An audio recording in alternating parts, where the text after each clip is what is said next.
tinanong lang sa akin sa immigration.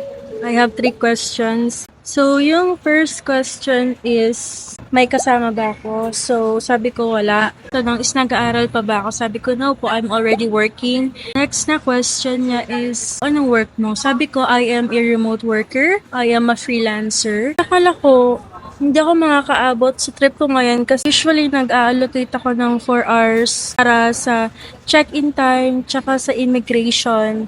Pero kanina 2 hours remaining na lang. Super traffic kanina, umuulan, tapos bus accident sa EDSA. So yung bus is naka-stranded sa gitna. So namin siyang mapagilid para dumaan yung grab.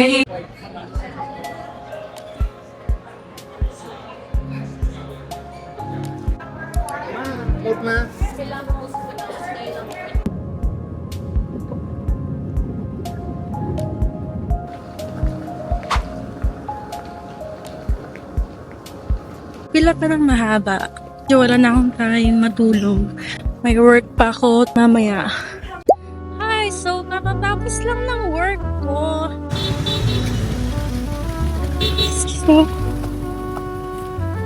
Oh, init! May banh din dyan. Pero pupuntahan kasi natin yung best banh mi in Ho Chi Minh daw. So, I don't know. Ah, shit, mali. Ibig sabihin doon. I don't know. Ito pala siya. Malapit lang pala.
Hello. Okay, kamay sa dito. Ano lang guys?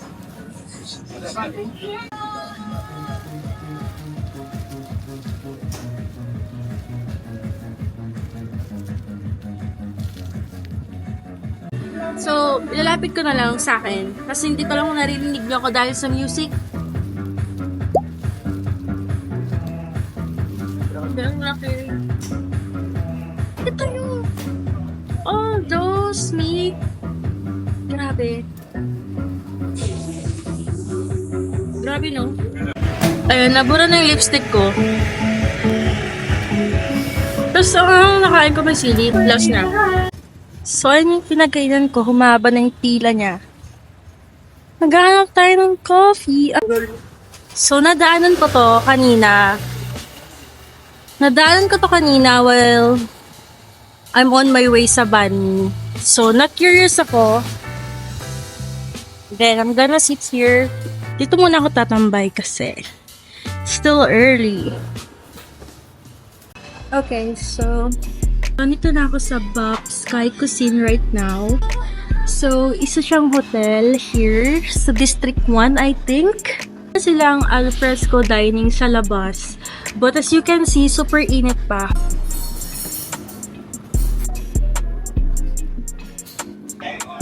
Get back to you later. Yes. I'll just have to choose first. Thank you. And waiting game muna si Akala. Anong gagawin ko for now?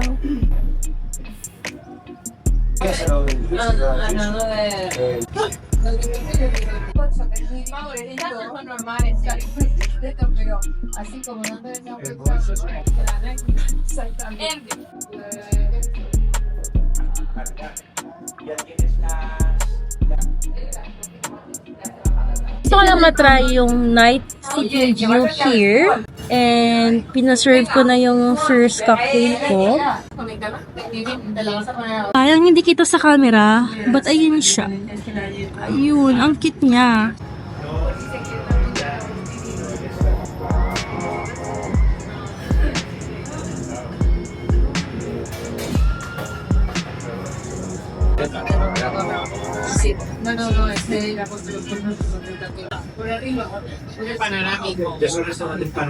Kaminas pala to.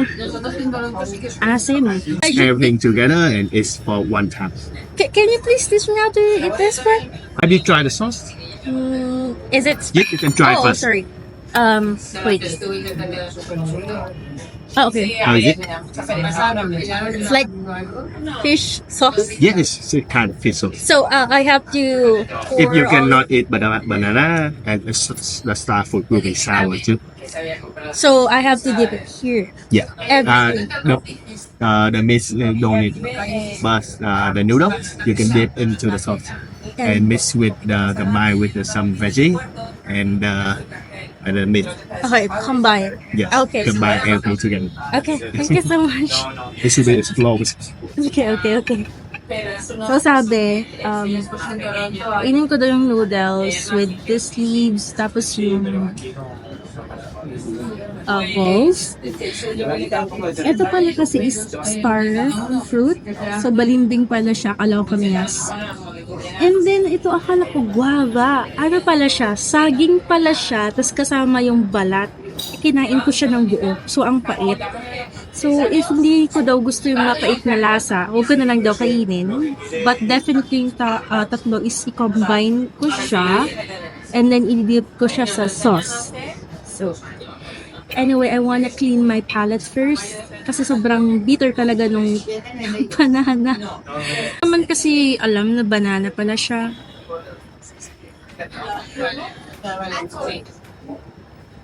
I like this one, yung orange. Ang sarap. No, bien, pero de que también. Sarap. Ang sarap na orange. No. So, sabi, yung noodles, samahan ng dahon-dahon or yung leaves. Ewan ko anong leaves yan. Alam kong, for me hindi ko alam kung edible to, pero since kinakain naman nila, then I'll try. Tapos itong meatballs. And yung sauce. So yung sauce nila is parang lasang bagoong na hindi bagoong. Mas light pa siya sa bagoong. Ganon. Ganon yung lasa niya. Sabi kasi itry silang tatlo na combo. So, ewan ko kung tama to na ganito yung ginawa ko.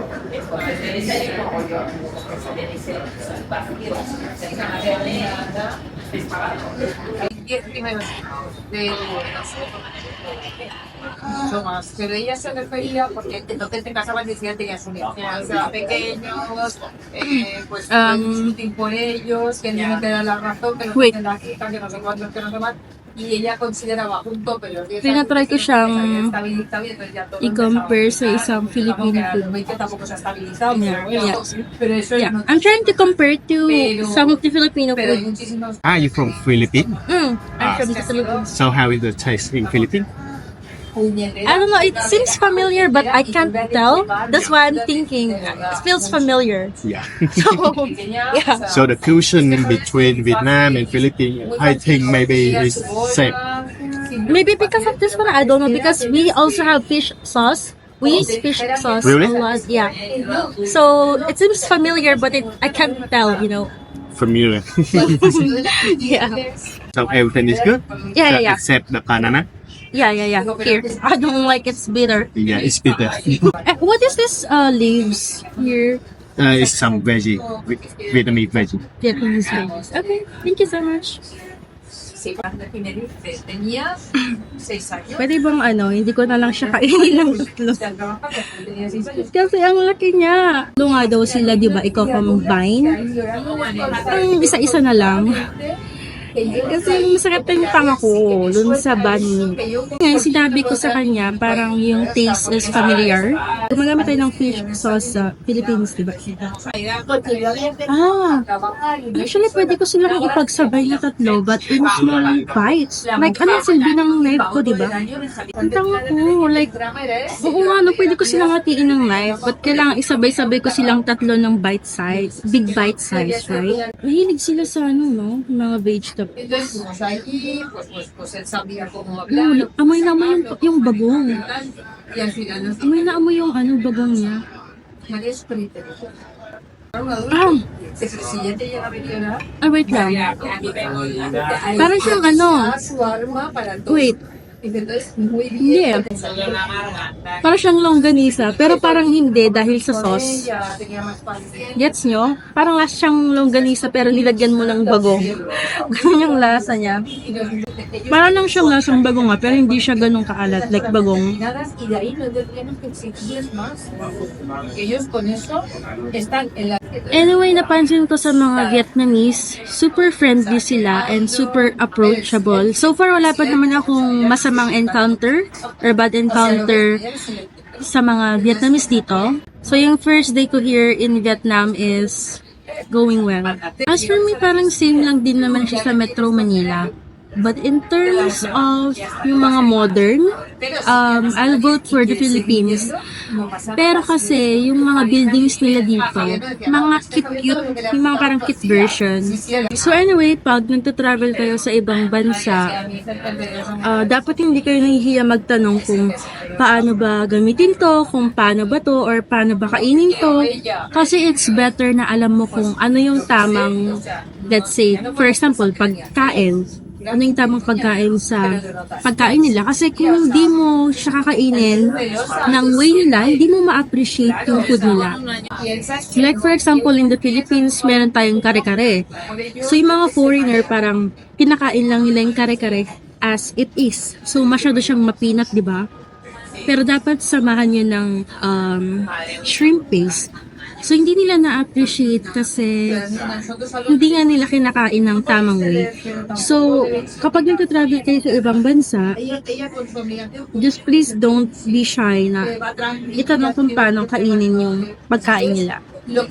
Dami mo sinasabi, no? Porque ellos son muy firmes, los dos, en el mismo sentido, ¿eh? O sea, porque si no...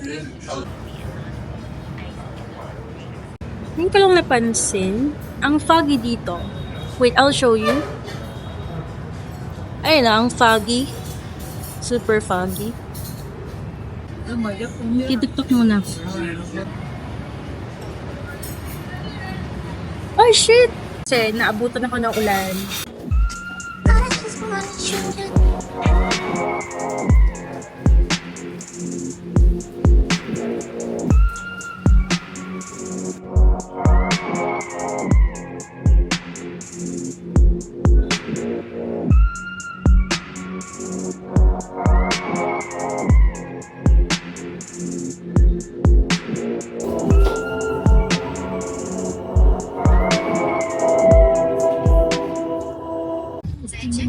So, nasa Grab na ako and wrap up na ako for today kahit maaga pa lang, kahit 7:30 PM pa lang kasi pagod na talaga ako and antok na talaga ako and I'll prepare na lang for my itinerary tomorrow. So, hanggang dito na lang and I'll call it a day na. So, I hope you guys enjoyed the video. And please don't forget to like and subscribe.